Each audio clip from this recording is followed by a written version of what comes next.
Hi, I'm Jim Paolino, CEO of Lodestar Software Solutions and the host of Lodestar's Lending Leaders. On this podcast, we bring in thought leaders from across the real estate industry and occasionally outside of it to have conversations that are insightful, interesting, and impactful. Let's get started. Hi, everyone. Thanks for joining today. We have a great guest, Laura Brandao, president of AFR, author of Say Yes Every Day, on the New Jersey MBA, great industry person and woman with vision. Sorry, there's so many things, Laura. I was trying to rattle them off. I think you can describe yourself a little bit better than me with all of the things you're working on. But not only are you running a mortgage company successfully, author of a book, podcast host, which we'll get into a little bit. I would love to hear just, what got you into the industry, then what got you to the point to be a media mogul, and, what keeps you going every day. Well, first off, Jim, thank you so much for having me. It is truly a pleasure. All right, my story, which it's actually in my book, Say Yes Every Day. But my story, of course, I'm like all those other people that accidentally fell into the mortgage industry. My way of getting in is I was a young mom. I married my high school sweetheart. We got married very young, and I got pregnant right away. At that time, we couldn't afford daycare. So the plan was you go to work, I'll stay home. Well, I was bored out of my mind. I loved the time with my son, but I was very, very bored and I needed to do something. So in the evening, I decided, okay, when you come home, you take baby, I'll go to work. I pretty much had two options. One option at that time would be to go work in a mall or a store or something. And the second option was getting on the phone. So I walked into a marketing company at that time and I was given two options. One option, I could have the phone ring and I could answer the phone. And the second option, I could call out to people. And now most people would take the option of having the phone ring. Even at that young age, I did not take that road. I decided I wanted to control my own destiny, and I was put on a mortgage campaign. And at that time, I would call homeowners, while they were eating dinner or while they were playing with their children. And it was Laura Brandao calling them to let them know they could probably benefit from a refinance. And let me just get down some information so that a loan officer can call them back. Well, I was so successful at that.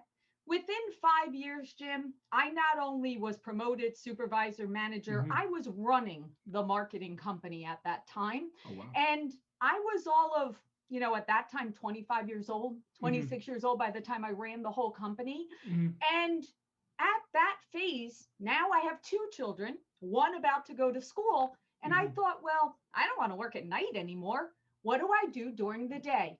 And I went to work for a mortgage company. And that pretty much set the stage of the rest of my career. That's great, and it's such a good story of coming up from the cold calling, from coming from the sales end. I know there's always just so much like serendipity, it seems, in people stumbling into this industry. I know someone who works for a title company who thought they were applying to work at a tile company. There you And then go. they wound up in the title insurance industry and going from there. So, getting into the mortgage space then, and now president of American Financial Resources, what keeps you up at night? What is kind of your day-to-day now? Not even getting into the other stuff you're doing outside of You mortgage know, just you yet. know, mortgage, our industry is ever changing. Ever Yeah. changing. I mean, you have to remember, I've been doing it now over 25 years. I've pretty much seen almost everything I thought I would believe, right? I mean, of course, the pandemic was a whole nother layer that we would Yeah. have never expected to see. And it ever changes, right? You always are looking at what is that next cycle. Right now, you've got this inventory concern. Right now, you don't know when the rates are going up, but we know the rates will eventually go up. We know that margins are going down. We know that compression of those margins are going to hit. So I personally am not someone that anything keeps me up at night because I'm confident in the fact that regardless of what cycle's coming next, I've almost seen everything. And even if it's something I'm not I'm confident in the fact that I can lead us through it. Hmm. Well, maybe keeps you up at night wasn't the right question. Based off all the things you're doing, I'm not sure you sleep. So, um, you mentioned margin compression, right? Yes. And prices going down, having to be more competitive, it costing more and more to originate a loan. How do you Yep. fight that at AFR? I am a unique company because we are a specialty lender. Hmm. I do not believe that any mid-sized mortgage national company can compete Hmm. in a commodity business. Hmm. So I will never be the cheapest rate ever on any Hmm. rate sheet. Not my intention and will never Hmm. be our plan. But what I can do is specialize in unique products and programs that maybe are more labor intensive, that Hmm. other companies really have no desire to do because they're churning out the Hmm. assembly line. So we decided, a long time ago, and this is going back 2010. 2010, I started AFR Wholesale in June of 2007. Hmm. I was employee number one, going back to my cold calling of calling brokers, Hmm. and I built it from employee Hmm. number one. That's amazing. And in 2010, I had to decide, okay, what kind of company do I want to be when we grow up? Because I started in June of '07 during the crash and during the Hmm. subprime problems. I only offered one product, FHA down to 500 FICO score. That's Hmm. all I offered, one thing. Well, I was able to grow an entire company based on that because so many people were falling by the wayside. Hmm. We were laser focused. Well, as a couple years passed, I had to decide, well, that's not going to work Hmm. forever. That's certainly not going to work much longer. So, who do I want to be when I grow up? I could go after being a commodity and being price sensitive and worrying about all of that and competing with everyone in Hmm. the country, or I could specialize and I could become unique and capturing and owning certain markets. I am one of the fifth largest manufactured home lenders in the country. Hmm. And two of the other are not even lenders, they are chattel companies. Okay, Hmm. so put me in the top three. Hmm. We decided to focus in on that all the way back in '09. Hmm. To this day, we are still a leader in that marketplace. So as margins compress, it will absolutely affect more the people that are more of the traditional commodity than it Hmm. would your specialty lender. Hmm. And obviously, something like a purchase market is going to be helpful too in that regard, dealing with manufactured homes, which I guess would be probably more purchase heavy. Well, it's interesting. Yeah. Forever, Hmm. I have been about 75% purchase. Hmm. Even during 2020 in the refi boom, I've Hmm. always been purchase heavy. Yeah. So we've never, Hmm. honestly, when everyone else booms during the refi boom, we marginally increase Hmm. because I am more purchase, So how do you keep? Yeah. which helps when the market turns. Right. So how do you keep that discipline to not go after the next shiny thing when everyone on your team must be saying, interest rates are pretty low, Laura. I think we could get a lot of refinance business right now. Or what about this state? Or what about this relationship? It's interesting that my team is very mature, Hmm. meaning, and I don't mean that in terms of age or in terms of Hmm. their thinking. Most of my sales team has been with me over 10 years. That's unheard of. Hmm. Yeah. That's not common. Hmm. So I'm very, very good at communicating the vision of the company. I Hmm. will continually tell them what I'm thinking, where I'm going, and why I'm doing it. And I believe in OKRs, objectives and key results. I Hmm. believe in setting the goal of what the vision is and letting everyone know from top to bottom what their job is and how they fit into that equation. Hmm. That makes a lot of sense, and I'm sure much easier said than done at the end of the That's day, a really especially with simplistic yeah, way, with all right? the distraction and things happening. But I think this is one thing I always find interesting. If I talk to anyone who's been successful and run a business for 10 plus years, which is very, very hard to do, when you ask about their niche, it is razor focused in what they do. Yes. And I think that's really interesting to see, and I think a key part of success. I know you mentioned earlier that I think you're going on about year 2.5, year 3 of your podcast, and you wanted to do that kind of with communicating and being a leader to your team. So, as a fellow podcaster, I would love to hear what got you into that. Yeah, it's interesting that, back in July of 19 is Mhm. where I jumped into it. But the reason why I jumped into it was unique. Okay, Mhm. I realized that at that time, as you are becoming an executive in the Yeah. mortgage industry, you live in your own bubble, you live in your Mhm. own world. Yeah. You honestly have not a good perspective of outside of the world in which you're in. And Mhm. when you get to a leadership or executive role, it's even worse. You literally have people agreeing with you most of the time. Very few people honestly challenge you. Mhm. So in July of 2019, I decided to start a podcast for Mhm. multiple reasons, but the biggest reason, I needed to be quiet. I needed to listen. And I needed to challenge myself to hear perspectives of people outside of the mortgage industry. Mhm. And so I actually would listen to TED Talks, would watch videos on YouTube, would Mhm. read books. And if something touched me, hit me, Mhm. enjoyed it, I cold called them. I reached out to them on Mhm. email, not as Laura Brandao, president of AFR, just Laura Brandao. No Mhm. title, no prestige, no, I'm a stranger. I challenged myself to go after those relationships just on my name without them knowing anything about me. Mhm. And then I researched them. I took the time to listen and take notes. And then I put them on my podcast. And I could no longer rely on my title or my prestige or my Mhm. experience in the mortgage industry. And I was thrown into subjects I had no idea about. Mhm. Jim, it taught me lessons that I never would have thought I would have learned. And Mhm. some of those connections years later are some of my closest friends Mhm. because those people, they don't know me as what I've done in the mortgage business. Mhm. And we've learned and grown together. Mhm.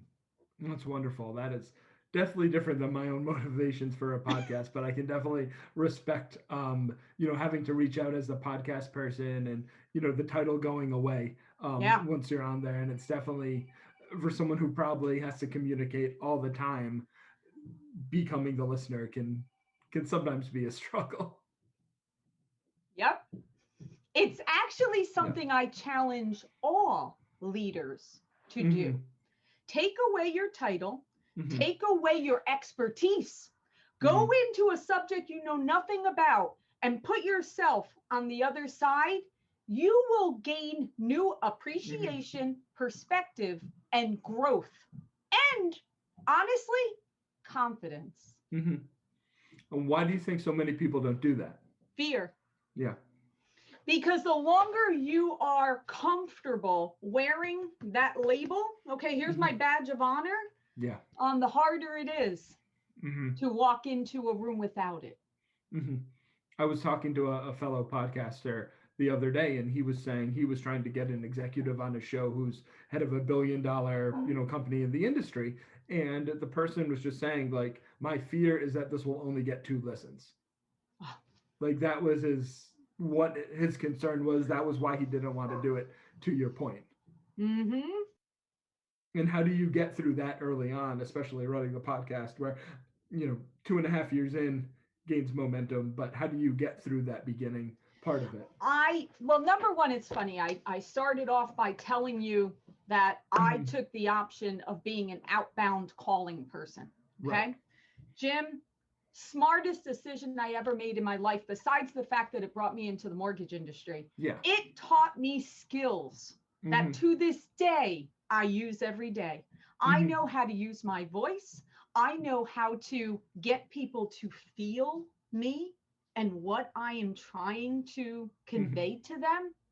Because when you get someone to understand your why and your passion, number one thing, Jim, people don't care generally. I'm saying generally, little asterisk. Generally, people do not care about the other person. They care about themselves. So immediately remember what I did. I took away my title, and I took away my expertise, because what I did there is I took it down a notch. All of a sudden, it's not scary to speak to me. I took myself down. Okay. Yeah.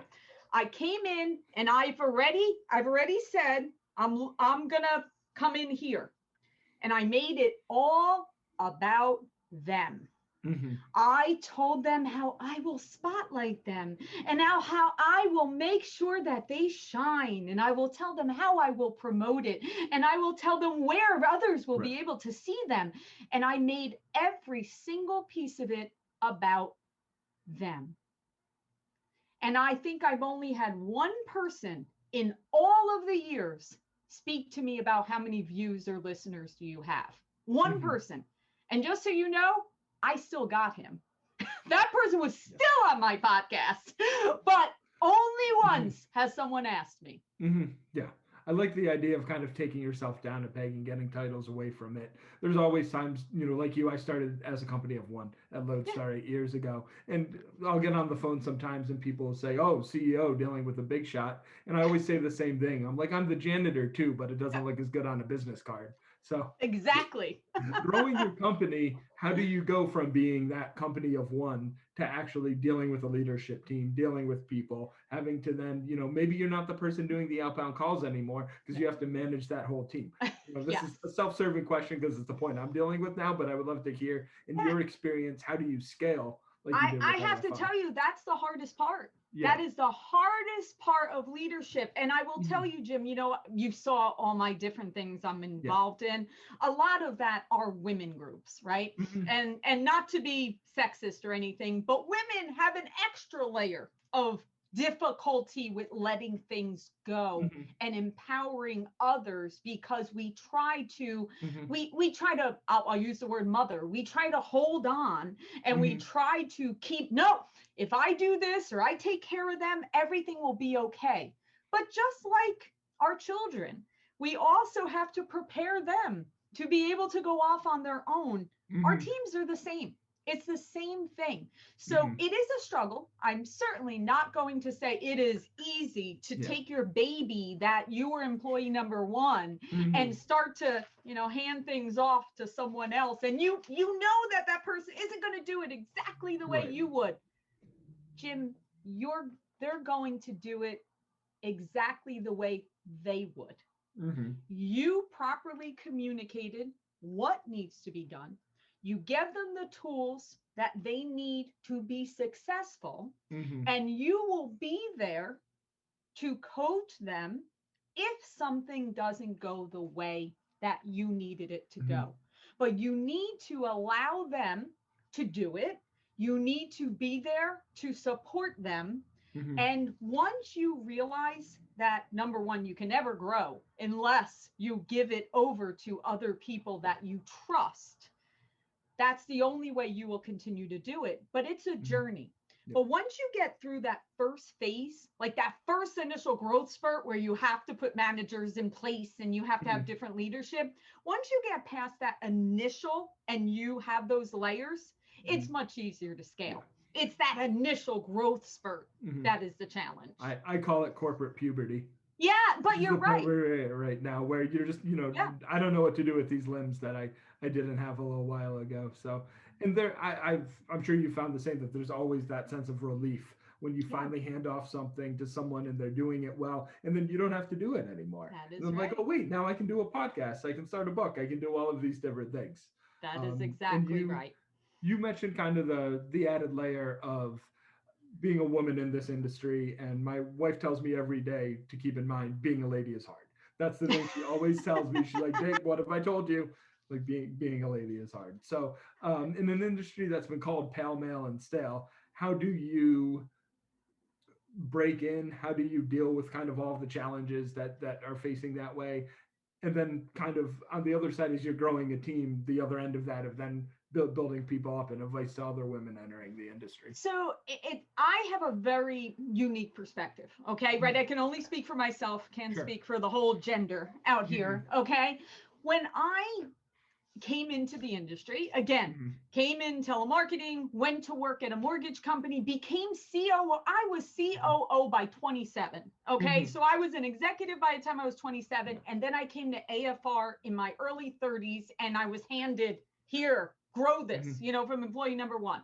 So my career moved very quickly, So the reason why I'm saying that is I literally didn't have time to think, am I a woman? Is that a man? Is that man doing something different?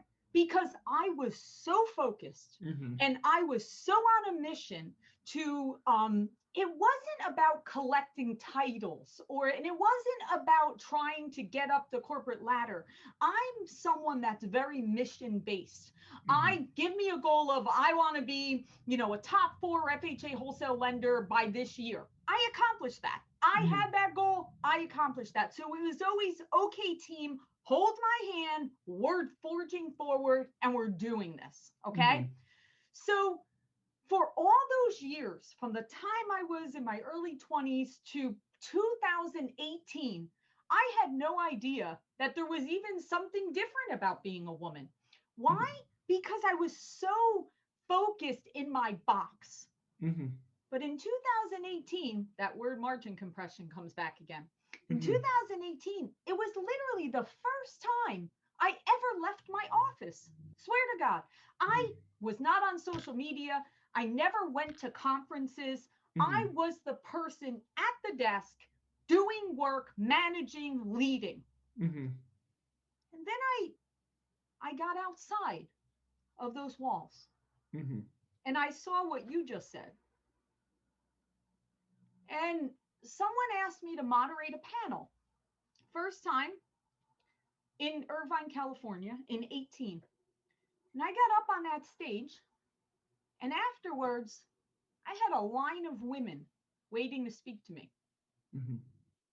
I didn't know why. And I'm like, ladies, how can I help you? They said, Laura, you're the first woman executive we've ever seen on a stage in our entire careers. How do you get out there more and pave a way for us? It was the first time I even knew there was something I needed to pave. I didn't even realize because I just was living in that perspective, right? That box, my world. But at that moment, something clicked.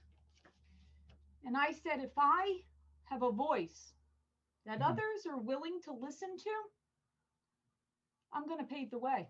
And that was one of the reasons why you see me now heading up lots of initiatives, because I'm going to make a difference in this industry and leave it better than how I came, because there's a lot of women that did not have opportunities such as myself. And we're going to show the industry how wonderful they are. Well, that's absolutely wonderful. And I think there's so much to be said for kind of people seeing that example. And it seemed from what you were saying is you always pictured yourself as that person, right? In your head of, oh, well, it's going to be me, obviously, so it doesn't matter. But, not everyone has that level of, let's call it confidence, right? At the end of the day. So I think the idea of seeing someone ahead of you and doing that, I think makes so much sense. And I love that you're coming to that, at a point in your career where you have kind of the traditional industry bona fides of, as well of, I'm president of this company, I'm doing this, I'm doing these things. Everyone see me. I want to talk about it now. That's right. And I think a lot of people try to do the opposite sometimes. And it can be a little more challenging. Meaning that they try to go out before they've actually accomplished the... Yeah, it's kind of a me in the industry, opposed to, and probably less women do that anyway. I think that's probably more of a male characteristic. Yeah, women struggle with that. That is a really tough thing for women to put them, call it vulnerable. Right. Women have a problem being vulnerable to putting themselves out there because they have a fear that others will judge them. They will judge how they look. They will judge how they sound. They will judge how they do their work. They will be judged. Luckily, I'm at the point in my career This is what you've got. Take it or leave it. I also have a feeling from your cold calling days, you've been told no about 100,000 times. And guess what? I survived. Yeah. I And if it's New survived. Jersey too, you probably learned a few new swear words in the process. Probably.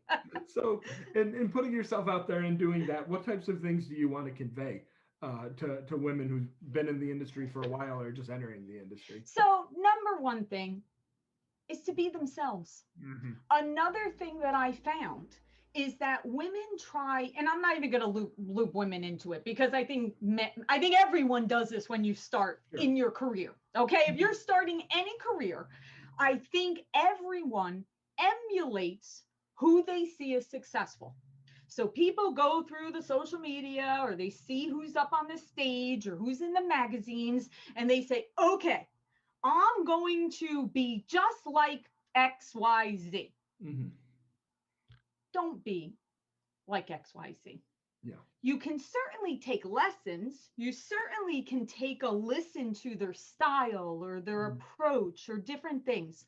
But take all that information and incorporate it into yourself. Because when you share who you are, combined with keeping a fresh perspective, staying open, and putting yourself out there into opportunities that maybe you have been afraid of in the past, Mm-hmm. you will shine. Don't be afraid to be yourself. That is absolutely the most important thing because I think it takes us like 15 years to all of a sudden start being ourselves. Don't do that. Mm-hmm. Right from the beginning, be yourself. Mm-hmm.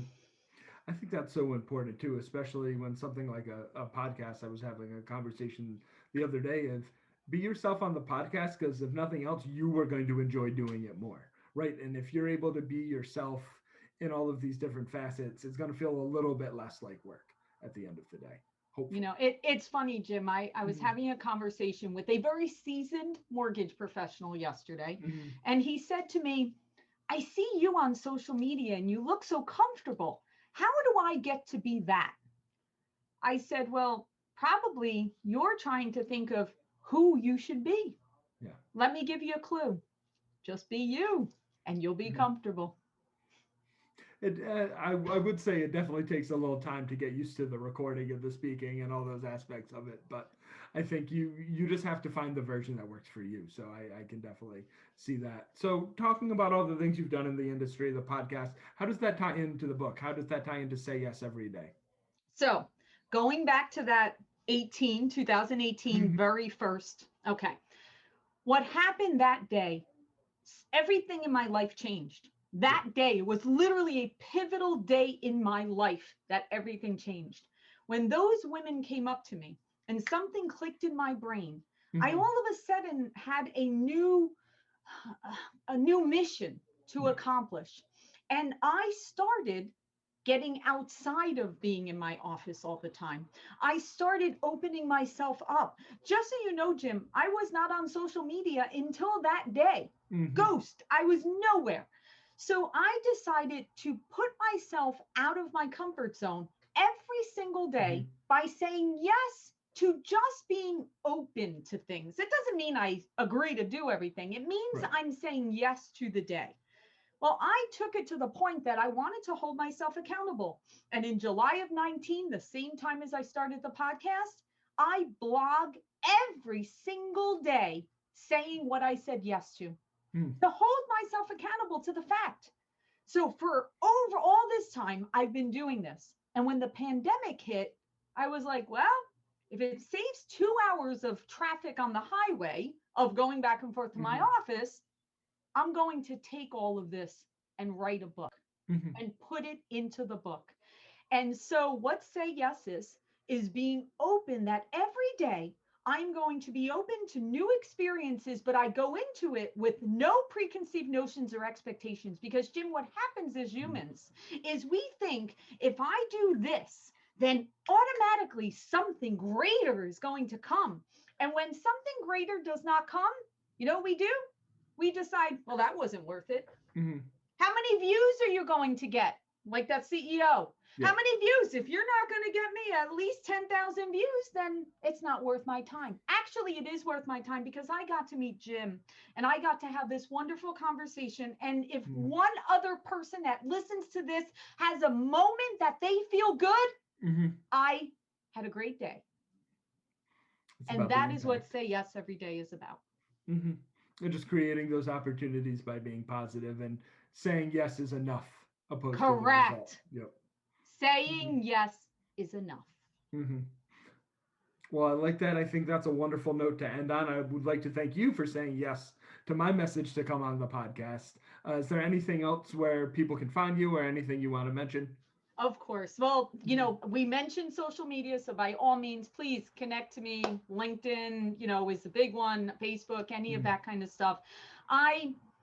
I believe that I'm truly blessed in the industry that I've had the ability to serve all these years.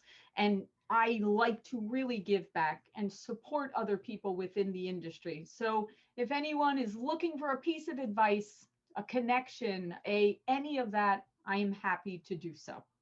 Wonderful. Well, Laura Brandao, thank you again for saying yes. It was a pleasure to have you on the podcast today. Pleasure was mine, Jim. Right. Thanks for listening to this week's episode. Please like and subscribe wherever you get your podcasts. We'd also love to hear from you in our comments or at lendingleaders@lssoftwaresolutions.com. A very special thanks to Elena Gardner and Brian Rieger, who help produce our episodes each week. See you next time.